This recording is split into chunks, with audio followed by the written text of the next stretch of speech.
this meeting to order. Give a roll call. Gerald Day. Pat Gleason. Here. Michael Dorr. Here. Terry Cummings. Here. Gary Nixon. Here. Martha Ann Ringel. Thank you. We have a quorum. Okay, the purpose of this meeting is twofold. First is to consider a rezoning, thank you, to allow for the construction of a marijuana cultivation facility on a piece of property on Raymond Road. If anybody wishes to speak, would you please sign in so that we can know who's going to talk? Abe, you want to tell us what we're talking about here? Yeah, TKPP Investments LLC are the prospective owners of the parcel that will be addressed at 1215 Raymond Road. In this aerial picture here, it's kind of a strange shaped parcel that starts up here and it includes all this green area and this orange rectangle over here. They have petitioned for a zoning change of this orange section. The orange section is currently zoned I-1 industrial. The green area is currently zoned business. They are in the process of applying for a state license for a medical marijuana cultivation facility, which, going by our zoning definitions, falls under the agricultural activities definition, which is allowed by right in the business area, the green area, and not allowed in the industrial area. So they are petitioning to rezone this rectangle from industrial to business to make their whole site that they would be purchasing under one zoning. I believe they're here and they're willing to answer questions, but certified mailings went out to all the adjoining property owners. I did hear a couple times from one of the neighboring property owners giving me some concerns. I believe they're here tonight. If they would like to address the group, they're more than welcome to. Other than that, I did not hear anything one way or the other from anyone else. And what is the property immediately north of the area that is seeking to be zoned? This rectangle is the county jail site. So that's where the county sheriff's office and the county jail are located. Okay. Buying both the orange and The orange and the green are all one parcel currently, and they have under contract to buy that entire parcel. but they could build it in that area If anyway. nothing changes for the zoning, they still could build their facility on the green area. The only thing that we're determining tonight is whether or not they could move the proposed facility from this green area over onto this rectangle. This area over here is the railroad tracks. These two parcels are where the two houses are adjacent to it. So in essence, the zoning change would allow them to move further away from the residential, the two houses that are zoned ag, and allow them to put a little more of a buffer zone between them and the two houses. There are two houses on those white areas? There's a house on this one. This is the Rogers parcel, and this is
my understanding that this is the initial phase of the property, of the development, and any further development would happen, what direction is that?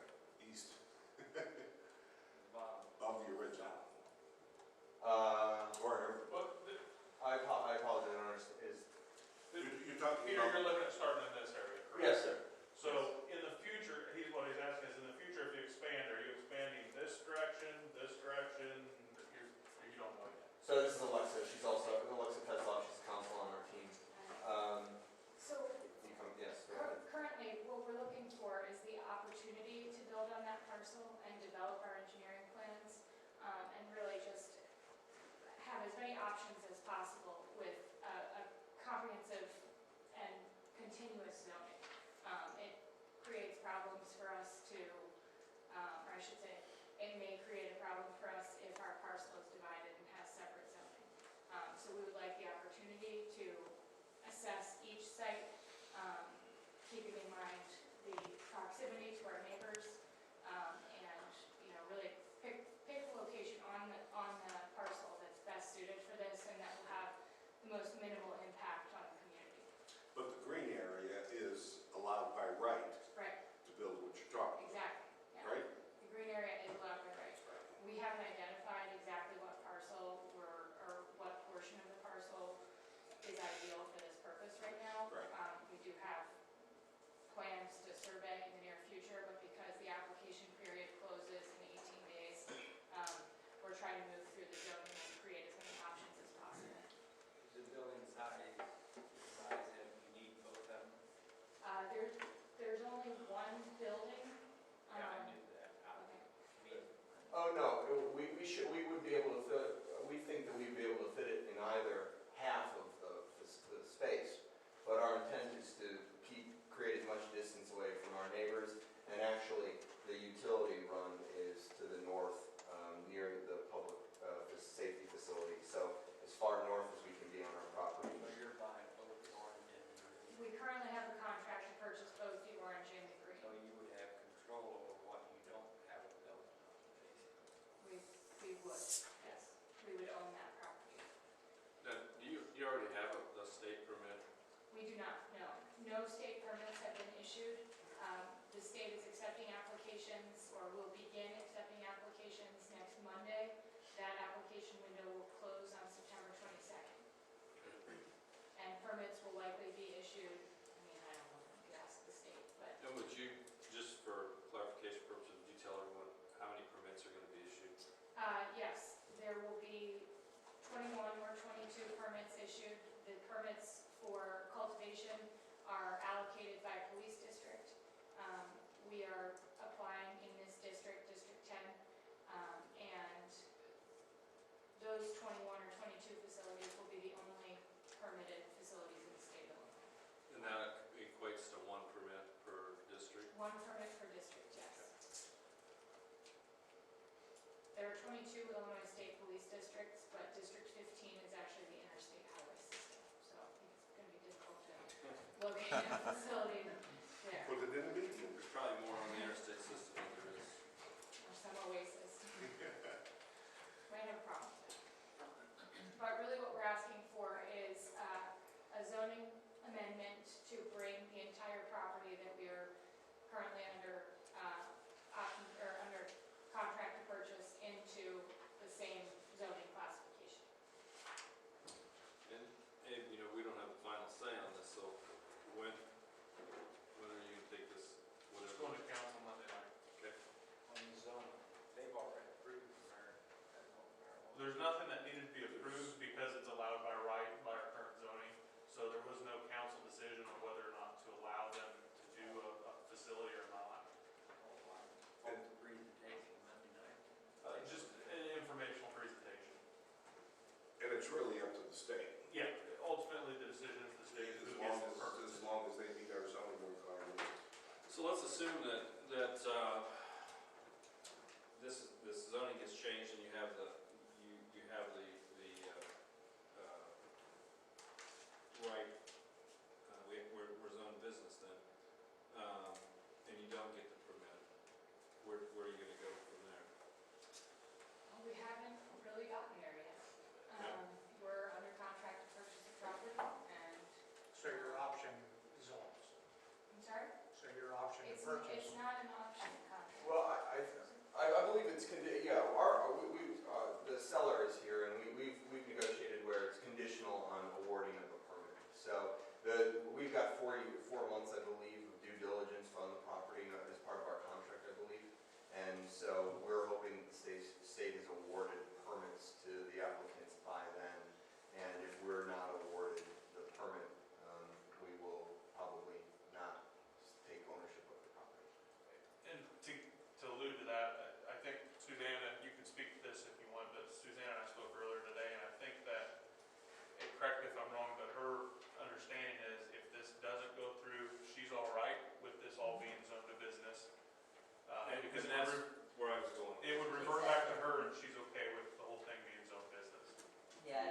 once the zoning is changed, it's changed. Right. It's changed to business, and everything on that parcel then is And we business. don't know, if for some reason this, Yeah. they don't get a permit issued, it's still changed to business. Maybe another 6 months, 5 years from now, they get another buyer come in, and they may need it all zoned industrial, Right. that would just be addressed at that point. Would a business classification at this point crop production? No. Okay. About the only thing that rezoning it to business would exclude that's currently allowed on that would be an adult entertainment facility. How does the police department or the sheriff's department feel about that? No comment. What are you gonna do on your breaks? Okay. What kind of activities are you planning here? I understand that, what's the name of it? KPP? No, Akimbo, Kimbo, yes. standing Akimbo. Yes, sir. I believe their major effort is in the production of edibles. Are we gonna be doing edibles here at the site? No. No, this will just be production of, Cannabis flowers and medically infused products. So there's an extract that comes from the leftover of the plants that can be turned into an oil that is often used.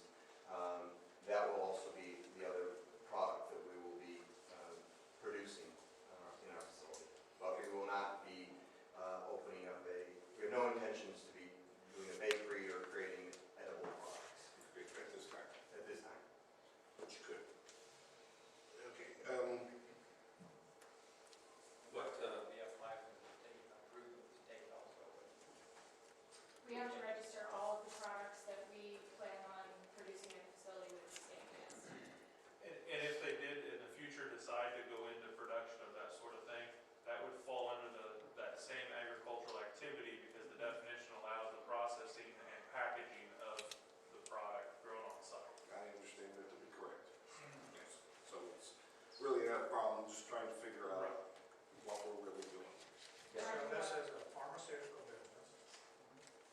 All the water that's used will be city water, there'll be no wells there. Is that correct? That's our understanding, yes. And so there will be basically no wastewater for the most part. And tell us about security. Our security plan, we've developed in conjunction with a security consulting team that will be assisting with the implementation phase if we are awarded a permit. They have a very complex system that they've developed that will provide levels of security, including perimeter fence, a Perimeter around the facility, not around the entire property. Just guard at the point of entry, 24/7 surveillance of the facility, both indoor and out, that will be accessible to the state of Illinois, or the Illinois State Police and the Department of Agriculture. That's in compliance with regulations that the state of Illinois has passed. We will have employee safeguards to prevent diversion of product outside of the facility, and all of the procedures that we put in place for security keep in mind that our main goals are to prevent diversion of product into or out of the facility. We want to keep it away from kids, away from criminals, and inside the state of Illinois, because we understand that, the neighboring states have now passed regulations that allow for alternative medicines like cannabis, and so our goals are fully compliant with the state and in keeping with maintaining as little impact as possible on the neighboring community. We also thought that locating this facility as close to the state the county public safety facility. would be an added benefit, because if there were ever an incident, the response could be very rapid. And we intend It's to. a threat deterrent in and of itself if it's present there. So will your company also be in charge of delivery? Under the current regulations, our company will be in charge of delivery, yes, but we have to be completely compliant with the state regulations on transportation of product, and that is a component that we've developed in our security plan. All deliveries will include packing the product inside the vehicles, or into the vehicles inside the facility. We'll have a sally port entry so that nothing's visible to the public. It'll be securely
create as comprehensive a plan as possible to address the community's concerns and the safety needs.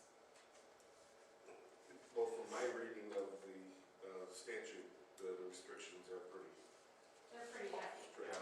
We had, There's not much you can do or not do. no, there's a lot we have to comply with. It's a pretty significant burden. What kind of waste are you gonna generate? So waste products are primarily the organic materials. Plant residuals, we're required by state regulation to keep our unused and waste cannabis products for 7 days at our facility. After that 7-day period has lapsed, we will either work with a licensed composting facility or a licensed waste management facility to dispose of our waste in a method that's compliant with the Illinois Environmental Protection Agency and other applicable rules. Can you tell me exactly what that is, what that organic material is? The organic material is going to be the growing medium, so dirt or in some cases, whatever the growing medium is. Would this be like peat moss, I believe we're using, we don't have our mixture? We don't have our cultivation expert on site right now, I apologize for that, but sometimes it's a coconut husk material, sometimes it's if it's literally just dirt sometimes, but it's all organic materials, and by organic I mean, natural materials. And then it will be the actual waste product off the plant. So any part of the plant that is not used to produce the flower or the extracts and concentrates in our production facility. Stalks, stems, and seeds. Hopefully we don't have any seeds. And roots. Yeah. And by law, we're required to, if we do engage in composting activities, we're required to dissolve all of our organic material to 50% of the final composting product. So we would work with a composting organization, composting entity to obtain that 1-to-1 ratio. So none of the product, or excuse me, none of the waste that leaves our facility will be usable in any way, shape, or form. Is that, just for clarification purposes, is that something that you have to, somebody monitors that and you have to keep records on it? Yes, it is. We have to keep waste disposal logs and You have to keep records on each individual plant, don't you? each plant will be tagged with a radio frequency identification device, which is an RFID tag. From the moment that it goes into a propagation tray or is put into growing medium, to then when it reaches 18 inches tall, each plant individually will be tagged with an RFID tag. And then that plant will be tracked through all elements of its growing cycle until eventually it goes through its processing cycles. Once it enters the processing cycle and the plant is being harvested, through the drying and curing phase, if you will, and I apologize, I don't have visuals to show you, but the flower on the plant hangs while it dries and cures, and then it goes into a trimming room. That RFID tag is going to follow that plant material through every single phase until it's ultimately packaged, and the package is labeled with the RFID tag. So that batch, or that flower, excuse me, that plant, will be tracked literally from seed to sale. That's sort of the term that's been coined in the industry to identify and track where the plant goes. Basically, that tag will for laminate and barcode. Yeah, yep, the barcode. Okay, there won't be any burning of the waste. Nope. Not unless a waste management facility has an incinerator and they're burning it themselves.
proximity to the University of Illinois for potential research opportunities, the ability to distribute to dispensaries around the state.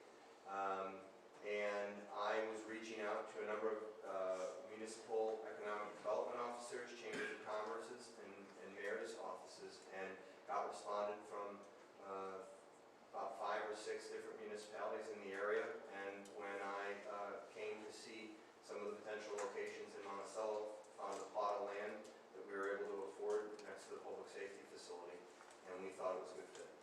You're the real estate guy. No, I'm just I'm one of the operations and management team guys, but I'm not a real estate person. Okay, I've looked at all the resumes of all your team, and you seem to have a diverse team,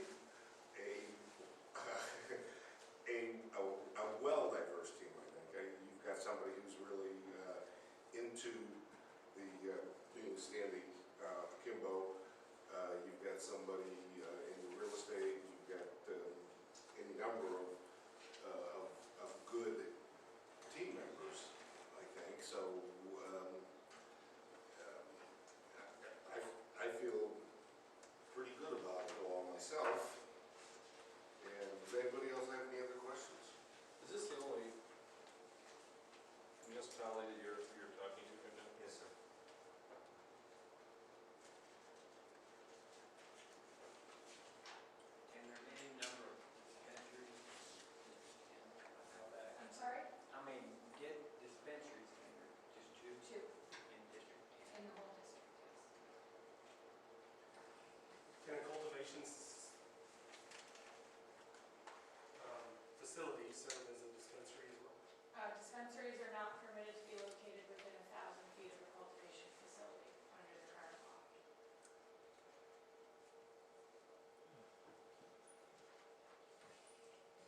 Gordon Lawrence.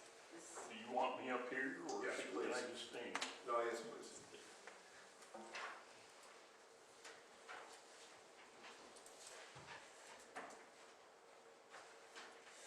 My name's Gordon Lawrence. I live at 3002 Apple Tree Drive, and I'm from a generation that is not very open to marijuana. And I just want to know what the costs to the city are going to be. Are we going to provide security for the trucks so they don't get hijacked? Are we going to provide security for the facility if something happens there? This substance is on the Controlled Substance Act as a Category 1 drug. And a Category 1 drug is, it states that it's highly addictive and has no known medical uses. Okay? That's federal law. And in every state where they've done this, there have been DEA raids. You don't hear about them because they're not broadcast nationwide. They're broadcast by local news. I don't want to see that on our local news for this particular community. Okay? That's my position on this. I don't like the idea of this being in the community. I don't like the idea of it being in the county. I don't like the idea of it being in the state. But we have a feckless bunch of legislators in Springfield under the control of those in Chicago. We have a media that pushes this because of a very vocal and aggressive minority. If it's such a good idea, why is it still a Category 1 controlled substance under federal law? I understand your concerns, Mr. Lawrence. And what are we going to do when DEA shows up and perk walks everybody that's working there, handcuffs them, puts them in a paddy wagon, and carries them off? Who's going to secure the facility then? Because everybody involved in it is going to be arrested. May I suggest, seeing as this is merely I'll be at the council meeting Monday. merely a zoning hearing, I think it should be zoned industrial or business. There should be a zoning category for Controlled Substance Act, Category 1 drugs, production and sale. Okay? I understand your concern. All I want to say is that your concerns may be better directed to the Department of Agriculture when it comes to time for Illinois licensing. Department of Agriculture. Right, they're the ones who are going to be making the final determination on permits. Okay. Okay, thank you very much. Shelley Rogers.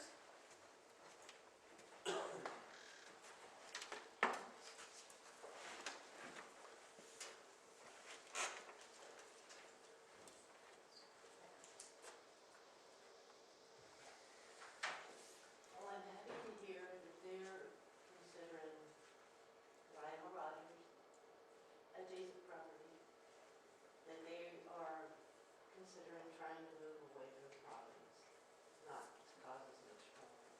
Although, Your property is right in front of, Cletus Rose is the one that's just down below. Hers would be That's the top this one. one. Okay, yeah. I do think it would be detrimental to the sale of that property to have us next door. I don't know what they will end up doing with the rest of the land, that's a major concern. I realize that those properties aren't within the city limits, so we probably have no say in what goes on next to them, because that is city property.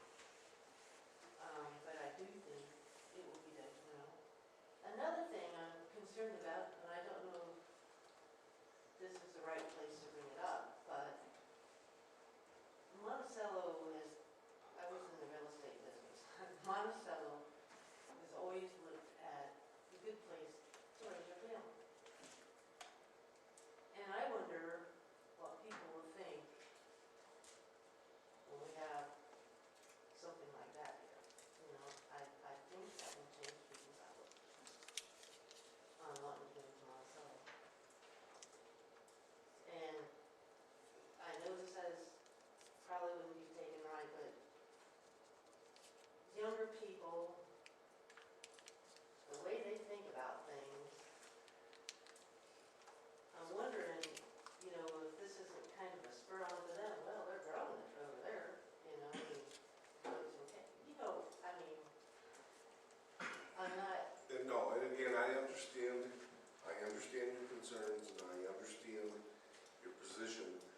Again, this is a so this, zoning hearing on a small piece of property.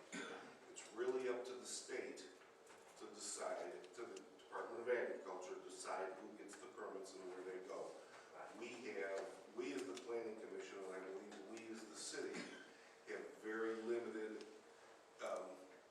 ability to stop it, putting it that way. And I would, stop something like this from coming. yes, this is allowed by the state. It is a state statute, and they are very strict in what they have done.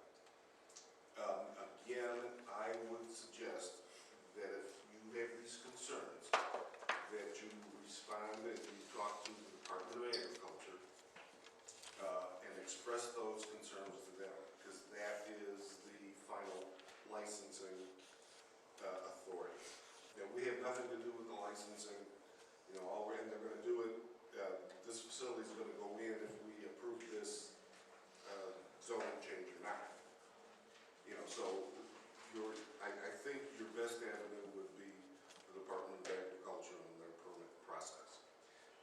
I think it's, the state statute is a little bit funky here, as far as I can see, because you are a resident. And I don't know what the Department of Agriculture will say about that. Okay? But I would express your concerns to them. I think that's your best avenue. Well, does the city think, has the city ever considered that this will change people's outlook on themselves? I can't speak for the city.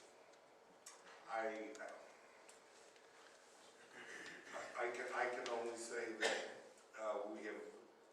this board has relatively little input into that at this Part of point, it, yeah. the way the statute was written. Well, I do believe that medical marijuana is something that's needed. I think it's a positive approach to help people. So I'm not against that. I'm just concerned, and I do appreciate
to have taken the time to talk to all of us, including the developers.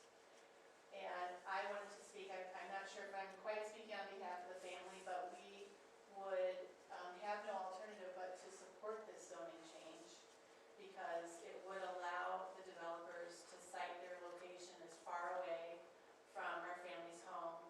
And that would be the ideal, notion for us. So I just wanted to enter that into the record. Thank you. Thank you very much.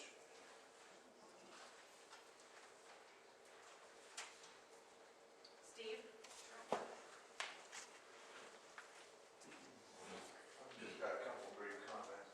I'd like to make sure that I understood the two tan lots on the left.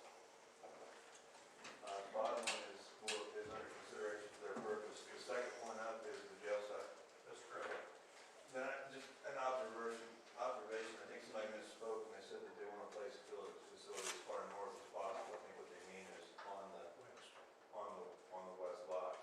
Because if they were to place it on the green lot, they'd be able to go a lot further north. So just an observation that that's what they want to do. I think the chairman touched on this, and the most important thing I've heard all evening is that this is going to go in regardless of what recommendation this board makes and regardless of what the city council decides, because if the zoning change was denied, they can by right, don't even have to be here to build on the green lot. So the consideration is, if you allow them the opportunity to build farther away from residences, that's probably would be advantageous to the people on the residential properties.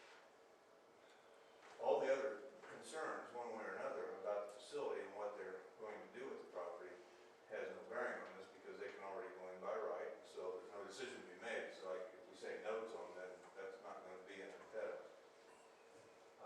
One other thing I heard tonight that I didn't hear at the council meeting the other night was the 1,000-foot rule between a production facility and a dispensary.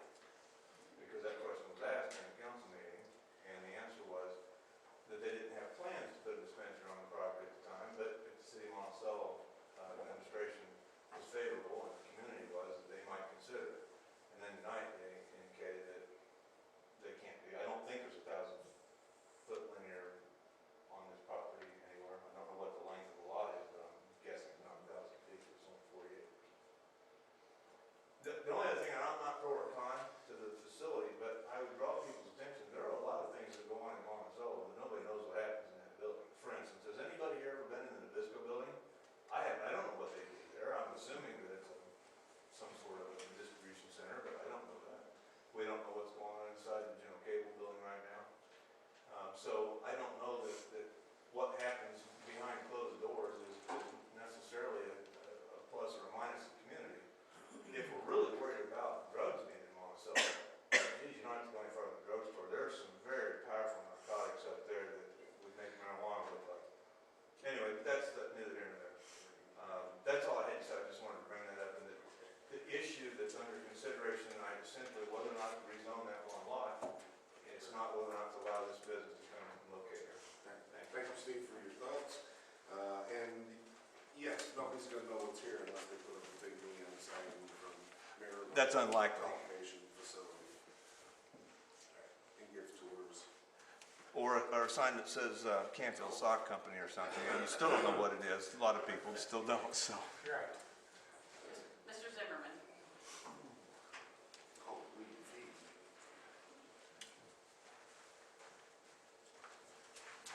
Dick Zimmerman, Superintendent of Schools. I've had a number of questions this week about setbacks in regard to the cultivation facility. And my understanding is that they cannot locate within 2,500 feet of an existing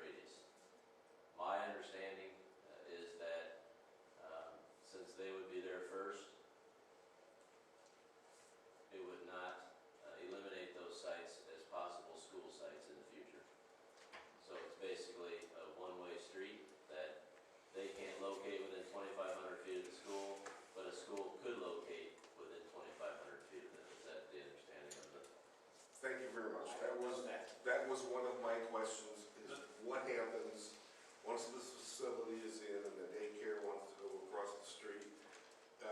Is there a procedure that's gonna be developed for doing this, for somebody to waive this, for an owner to waive this, or what? That was, we asked the attorneys for an interpretation, and that's the interpretation we got today, that it's kind of a who comes first type situation. So if the cultivation site is there first, then, and that's what, this, if you can look at this map, it's not very clear, but the site is in green in the middle, and that 2,500-foot radius around it is the pink area. So once the site is established, which at this point they selected a site, they've got it under contract, so it's established. At any point moving forward, if a school or daycare wanted to do anything within that zone, there's nothing to prevent the school or the daycare from doing it. Right. And there doesn't need to be a formal procedure to do that, it's just the owner decides that this is what they want to do within this site. That's correct. There's no, Yeah, because it's the same way that there's regulations about bars and churches. Just because if a bar is pre-existing and a church goes in too close to it, it doesn't mean the bar has to shut down or the church can't go there. It simply means the other way around. The church is there first. It kind of the more restrictive of the two is the way it works.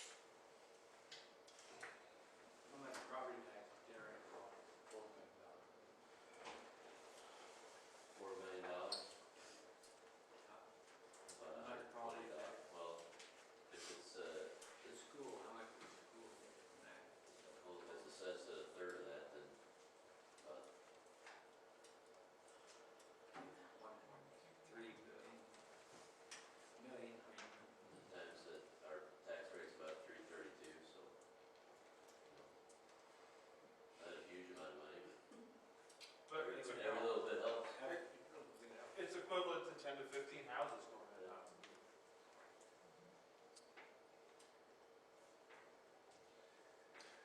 So my main point was, with the number of questions that I had received, I thought it would be good that it was shared with the group here and clarified. I have seen the legal opinion that the city got, that's exactly what it says. so I thank you very much, because you reminded me of my question. Tom Ackerson. I had actually inquired with Dr. Zimmerman earlier this week about that same exact question, because, the issue of the 2,500 square feet.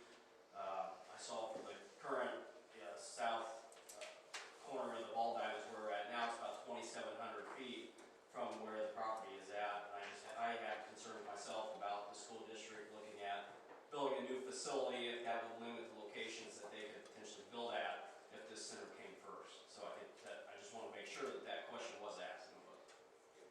Thank you, Tom. That ends that. That's it? Okay, we'll close the public testimony period and decide what we want to do here. What is your motion, because I don't have it. From one to what? Well, let me go. I would entertain a motion to approve the request of the petitioners to change the zoning from the current I-1 to B1 for the parcel that's shown there is in orange. Do I have a motion to approve it? I would make a motion to approve that. I would second that. We have a second.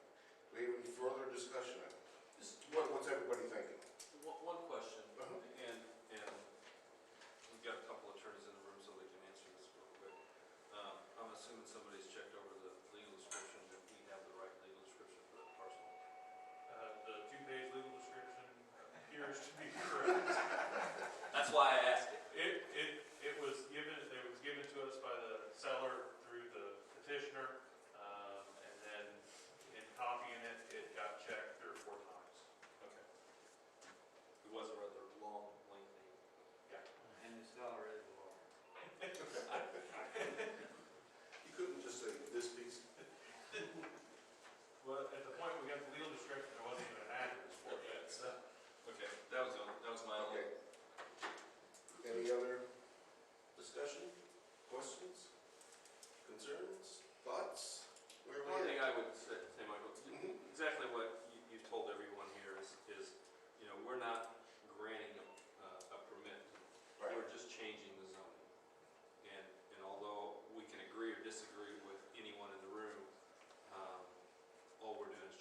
approves it, whether they get a permit or not, it will be switched to business. And that's all right with you as well. It is, I appreciate that. All right, thank you very much. I appreciate it. Good luck.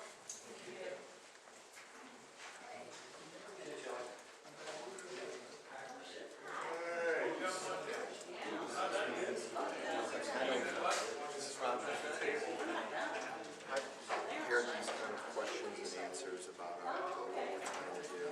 If you ever reach out, my cell phone's right there. And hopefully that gives you a little bit more comfort on what we're doing. If you have more questions, please call me. And I'd love to be available as a resource for you. We'll try and keep it as far from your property as possible. Thank you very much. We have a little bit more to do. Okay. Anybody wants to talk to us, you can hang around outside. Yeah. Second. I told my wife I'd be home late.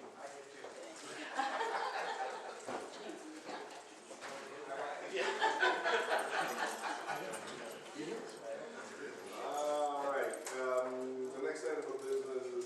I appreciate your is comments. old Thank you. business to, consider the text amendments to combine the plan commission and the zoning board of appeals. Motion to table. What? Motion to table. Does anybody? It was motion, we motioned and voted to table, so it needs to be on table. 92nd? We have a second to untable it. Okay. Untable. Thought I was gonna get away. We have any discussion, any further discussion on this?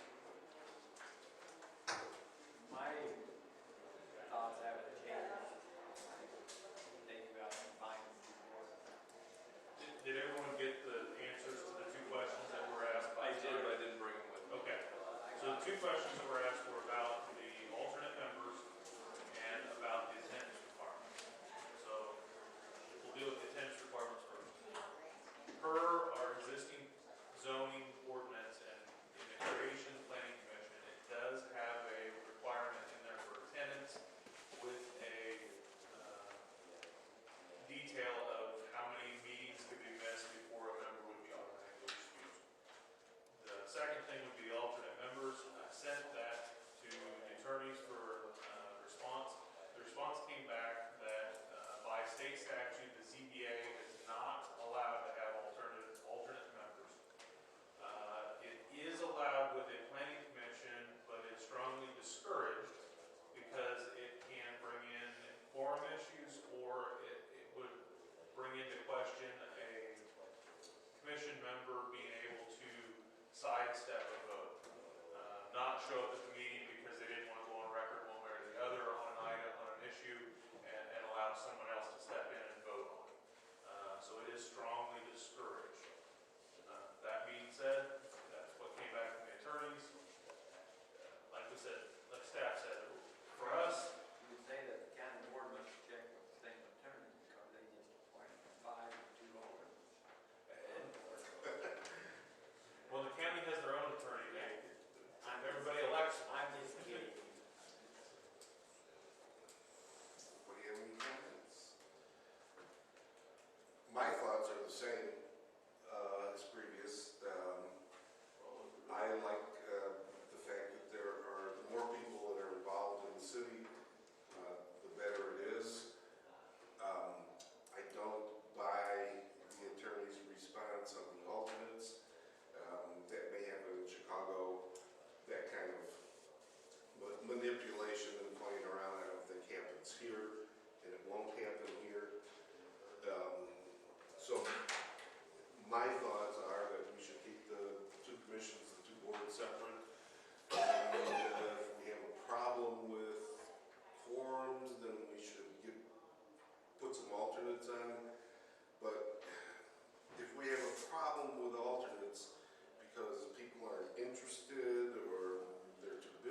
more than just putting a notice on the door saying the meeting changed. Yeah, but if we post it on the website, isn't, Well, the big difference is, for these type of meetings, you're talking about a public hearing, not just a council meeting. A council meeting is a council meeting, and the notice only has to be up 48 hours ahead of the meeting. These are public hearings that have to be published, and that's where that 15 to 30-day window comes into play.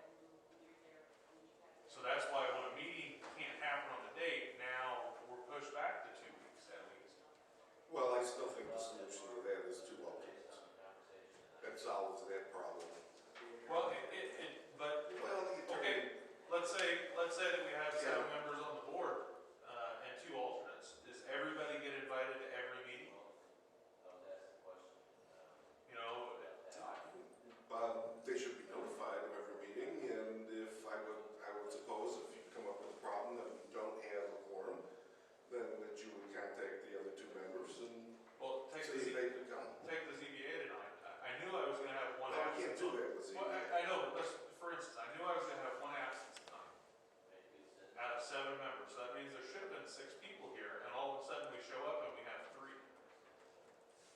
So, again, does that mean that if that happens with the planning commission, does that mean we have to have 2 people sitting here waiting just in case they need to vote tonight? And that's when it gets into the whole situation that Mr. Schreffler alluded to before of, okay, now if you're requiring all 9 people to be at the meeting, now what's your quorum? Well, now you would have to vote. That's right.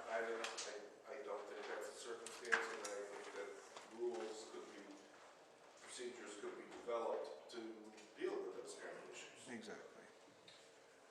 my biggest thought process is, and I favor combining the 2 of them, but I wholeheartedly agree with Mike that, the more people you can get involved in city government, the better. I mean, it's just, it's a thing, it's a job, but, I think we gotta seek out people who want to come and do some of the stuff, because otherwise, it'll all just start toppling down. If we don't seek out those people. And Tommy Epperson's sitting out here, and I think the world of Tom, and I think that, we should be inviting him to do some of this stuff, because he's a young guy that's coming on. He's on the ZBA now. Good. Take it. That's why I said I didn't know that. I didn't know that. Yeah, I didn't know that. He was one of the 3 that were here to start tonight. So my point being is that in his age group, we don't have a lot of people, and we should be seeking out those people. And The onus is on the with the mayor. exception of Gerald, I mean, some of us are getting older. See, I've only been on here for 30 years. He's as old as can be and can't get any older. Both groups. But we gotta ask, that's what I'm saying. Gotta ask them. Both groups on Plan Commission, ZBA, you guys are volunteers. That's what it amounts to. You're volunteers. People are out there, boy, we just gotta ask them. I appreciate everything you guys are saying and doing, and appreciate the time you're spending, but getting volunteers to serve on committees, serve on city council, serve on anything is extremely difficult, and much more difficult today than it's ever been. I would agree with you there. Everybody, and especially the younger people with families, they're booked. They're booked. The other thing that we would like to do is start educating the Plan Commission and the ZBA. And we would much rather, and this is a personal preference here, try to educate a group of 7 versus a group of 14 or a group of 16. Because and if you're an alternate and you never get to serve, why are you going to want to go to education or learn or anything like that? So what we're wanting to do is get the cream of the crop, the best 7 out of the group of 14, and start working with them and do planning and do brainstorming and things like that as a group. But we've got to find a group that's here all the time. But Mr. Vacation there, I don't blame him. Mr. Snowbird coming up here, I don't blame him. No offense, I don't blame you, because I'm going to do the same thing here before long. But you guys are going to be gone part of the year. So now we're finding ourselves, we got to work around your schedule, or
I don't know who's on the zoning board, but who here is not committed? Carol Stoddard. Nope, she's not on there anymore. She's not on there. Good. She can be here. I don't think it's gonna solve the problem. Myself.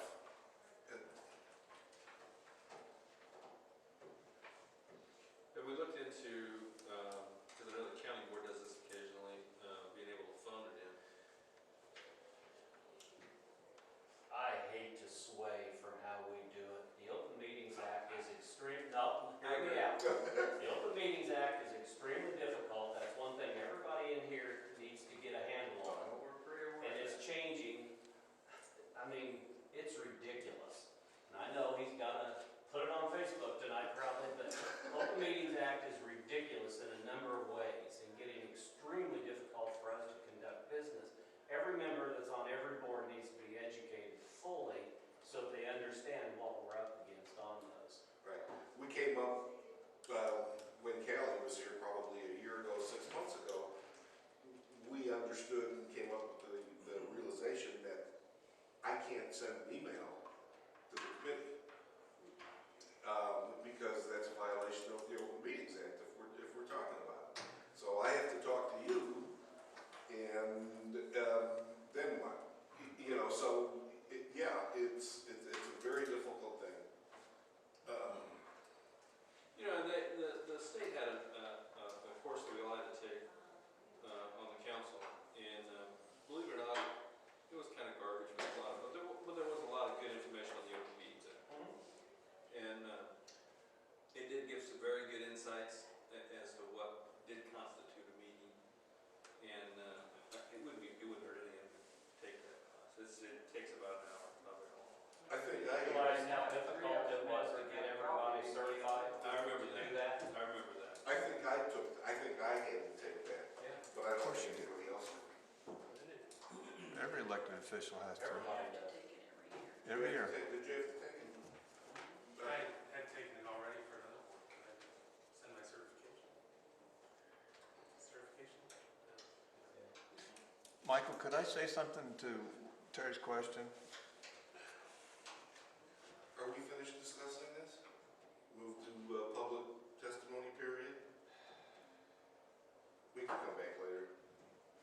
I was just going to say, I don't recall whether I read it in the state municipal code or if it's in Monticello municipal code. The question that he asked is I remember seeing there that as long as the board member, whether it be the ZBA or the planning commission, was to attest that they were familiar with whatever it was that was being voted on, that they were able to vote by some absentee method. I would have to refer back, I have to look to see, but I'm pretty sure I saw that in there. And so it might be worth looking into. Because if you did have a member that was out of state or what have you, but that had been at previous meetings or felt that he was up to speed on it, then that might be something that you could do. I think in this day and age, all I have to do is open up a lawsuit. Well, if it's the law, it's the law. I'm not saying that if it's a tool that's available. Okay. I would also point out, like I mentioned before, in the 15 years that I've served on the zoning board of appeals, I missed one meeting. And the meeting that I missed was simply because I actually made it to the meeting, but I came at 7 o'clock. And it turned out that night that somebody decided it would be a good idea to schedule a meeting for 6 p.m. So the meeting had already been had and gone. Otherwise, I would have a perfect attendance record. If I can do it, anybody can do it. Well, maybe not anybody, it depends. You know, if somebody is, depending on their circumstances, they may not be able to. I'm sorry? Well, that's the thing, it depends. And so that should be something that the person should consider before he volunteers. There's 16,000 people in this county concerned on the zoning board. And I notice I'm seeing the same faces at these meetings always. And there's some people, I probably have to go to the roster to see who the missing seats are. There's 2 of them. You guys are the same faces I see every time that there's a planning commission meeting. So something tells me that the idea of tightening up the attendance, and everybody has circumstances, maybe they can't be on time. I've seen aldermen walk in plenty late, and I've seen nights when they didn't have a quorum until one showed up. So that applies to city council too, which they're elected officials and you don't have any control of that. We would be 100% tonight if Martha Ann had a previous engagement. And, That's what I'm saying. And she's usually, and Right, she is, usually she's here. usually here. The other thing that I feel is that you're asking an awful lot of 7 people to learn all of the duties of the planning commission and the duties of the zoning board of appeals. That'd be like electing an official, said you need to know everything that the Senate does and everything that the House of Representatives does. And that's an awful lot to ask a volunteer to do. Well, it's not only that, but you do have certain people, I mean, ask yourself why you volunteer for this. Is because you feel it's your civic duty, it's something you want to do. If you eliminate and cut in half the opportunities for people to serve, it just almost doesn't seem fair either. Especially when a big portion of 16,000 people in Platte County probably don't even know there's an opening on the zoning board. It wasn't advertised ever. And so how are the people supposed to know? And how are the city council, I guess, who makes the appointments, or the mayor with the advice of the Senate council, how is he supposed to have a pool to select from if nobody knows? In other words, if somebody's just sitting there trying to figure out, well, who can we get to fill the seat? You know, you guys probably do know people that might be able to serve, and maybe the mayor does too. But an ad in the paper, all of a sudden you hear from people you might not even know. And you may have very, very qualified people that may have been involved in the same type of issues that your boards look at as far as zoning and planning with the ordinances and so forth. So for all those reasons, I still adamantly oppose the combining of the 2 boards. Okay, thank you very much. Public hearing portion is closed. Chair entertains a motion to do something. Yeah. Are we in We have more. discussion status? No, we can still discuss. Well, if you make a Who's motion, going then to we can pick discuss. that number that's going to attend? Is it the mayor and the city council? I'm sorry? Is the mayor and the city council going to pick the number? The ordinance is drafted as a 7-member committee. For one, One 7-member committee. for zoning board of appeals and planning? The new name would be the Planning and Zoning Board. Okay, so that has already been passed to the council? No, we have an ordinance, and that's what you guys are discussing. What we're looking for is a motion either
dies for want of a We don't second. want to hurt your feelings.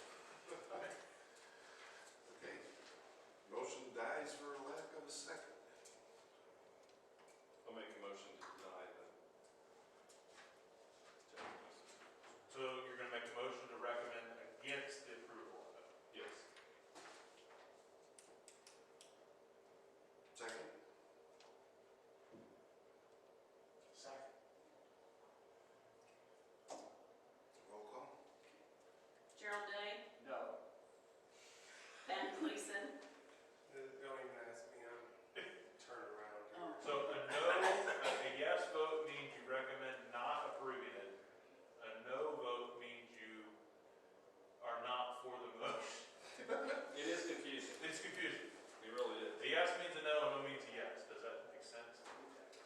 A yes means a no dissolution of the way it's set up now.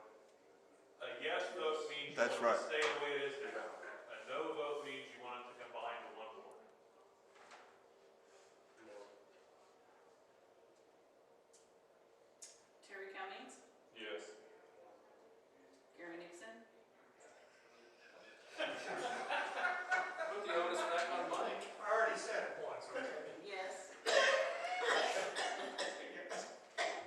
Mr. Dorr. Yes. Congratulations. Okay.